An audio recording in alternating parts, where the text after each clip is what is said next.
Are you filled with fear, doubt, worry about the future of our country? Do you feel the urgency to act before it's too late? If yes, then this podcast is for you. It's time for us to confront the critical issues threatening our nation's fabric, our democracy itself, regardless of our political stance. If you are ready to face reality, handle the tough questions, and find real solutions, then here's your host, Debilyn. Welcome to the Terrified Nation podcast. I'm your host, Debilyn Molyneux. Can we save our country? I ask this question at the top of every podcast because for me, the answer is always and forever yes. Yes, we can, and we must. Now, this show is where we do explore alternatives to being afraid, to being angry, to being hopeless. And every week we offer new perspectives and framing about what is really going on. And together we're learning how to manage our fear, our anger and rage, and how to find hope in this world that some days seems really, really upside down. Because it's up to us, the citizens of this great, beautiful, flawed, and sometimes ugly nation, to live into the promise of our founders. Each one of us dedicating ourselves to a better future. And I like to start each show with a question that you'll know if you've listened a couple times. Today's question is it really all about power? Well, what is power? Like literally when I ask this question, what is the first thing that flashed through your mind? Well, I'm going to share a little story, and then we're going to talk more about power. So a few days ago, I was walking my dog, and my reward for this exercise is to listen to crime podcasts. It's my indulgence. So I was listening to another horrid tale about how a woman's life was ended. And as I walked in the relative safety of my neighborhood, I was contrasting like how this particular story was about an immigrant family and how the mother in the family was becoming a new version of herself in America. But there were family members who were holding on to their cultural traditions, and they really didn't want her to change, like violently did not want her to change. And this is when a flash of insight hit me, because as she became more empowered and reimagined her life, others in her family felt disempowered. It was as if their personal power was a limited commodity. Or perhaps it was a loss of status within their community that demanded strict gender roles. And this woman threatened their standing, again, standing as another form of power. And as the story unfolded, I kept thinking about the shifting power dynamics within this family. It was as if I had received another piece in my understanding humanity puzzle. Because some of us believe that power is finite, while others believe that it is infinite. But then I thought, what kind of power are we talking about anyway? Because every day, each one of us interacts with multiple forms of power. And so I did this quick review in the dictionary to find out that power has definitions as a noun, as an adjective, and as a verb. There are 17 or 22 different meanings of power, depending on which dictionary you refer to. So can we just agree that our concepts about power are confusing? Maybe even complicated. Now, in many personal growth settings, the curriculum starts by really doing a review of language and kind of reconceiving how we use language as a base of creative power that's often unacknowledged, that goes unacknowledged in our personal dynamics day to day. And that includes family dramas to national politics. Language is a form of creative power to create something that didn't exist before. But our sense of personal power often defaults into who is forcing us to do something we don't want to do. a literal sense of domination. And it is but one type of power, and I'm telling you, it's not the fun one. There are so many definitions that the default understanding of what power is might be different for each person we encounter. And this is more clearly demonstrated by looking at how we use power in our everyday language and inside of common sayings. So I'm going to run through a few of them here. Now, there's the kind of ordinary definition that what power is the ability to influence or affect change. And this is thinking about power as a thing, that noun that we were talking about. So we have this thing that we call power, and we use it to influence and affect change. Then we talk about having power or being in power as if power is a place or a role. Then we have ideas about who is powerful.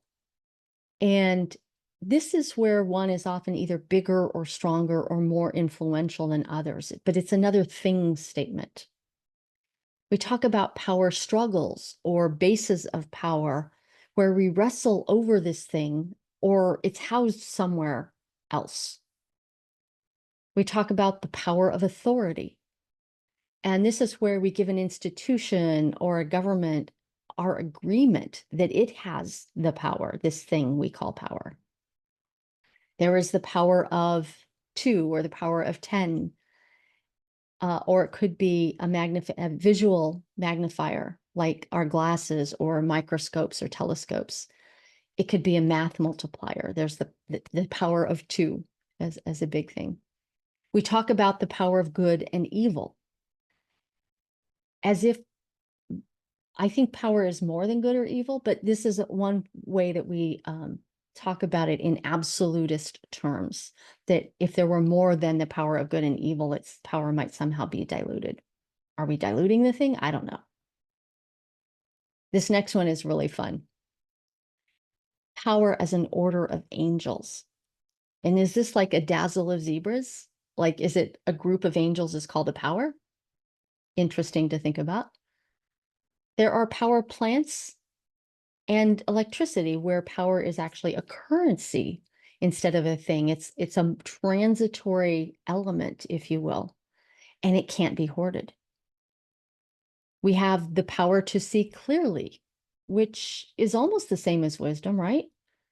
Or do we mean it's a lack of emotion? What is the power to see clearly? We talk about power suits and power lunches.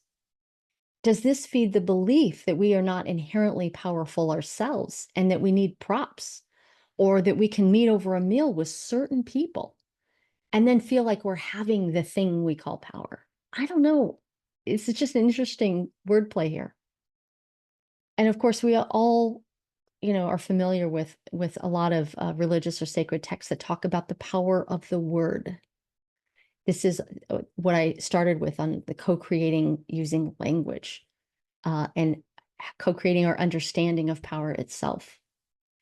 And then this last one that I really wanted to focus on a little bit is how are we empowered to change? We talk about being empowered a lot, but in a world where the only certainty is that everything is always evolving or changing, how are we empowered to change?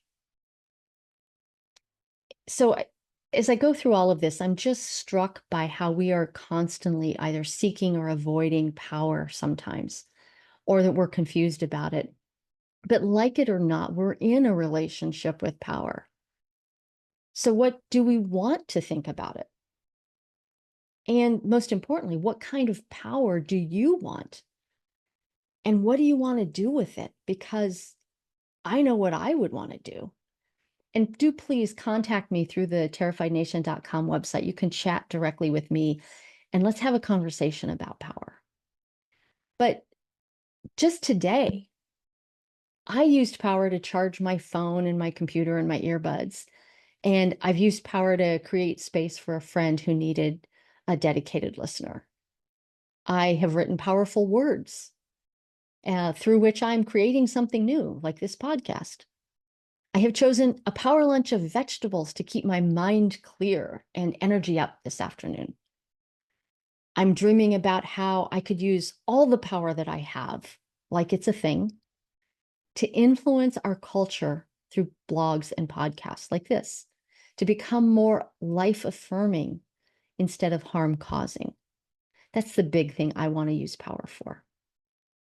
But power is literally all around us in various forms. And when we feel powerless, we are often caught in this illusion that someone else has our power, has our thing, and we have to get it back. And this is a mind trick that's used by conflict profiteers or other manipulators in our lives to kind of make us believe that they have stolen our collective power and they're going to use it for their benefit. So I really just want to encourage you to use the power of your word to co-create the future that we want. It is literally the most powerful thing that we can do.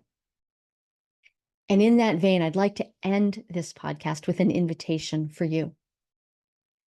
See, Terrified Nation listeners are invited to participate in a national research project, one that allows your voice to be heard when you share the preferred future that you want for yourself.